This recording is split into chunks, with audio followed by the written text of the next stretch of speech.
I had several questions about how I did my puff on puff project, so here is my quick tutorial.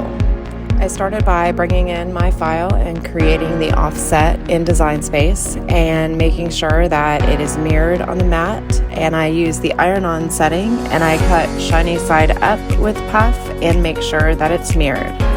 For this project, the way that I chose to do it was making sure that I pressed one layer at a time, and with this one I pressed the bottom layer for about 2 to 3 seconds, just enough to get it to tack down, and for the sake of this I just pressed on a scrap shirt that I have. It wasn't actual project. So then I pressed my top layer for the full time, and you can see here the puff is fantastic. It is harder to see the top layer of this one, but the top puffed as well.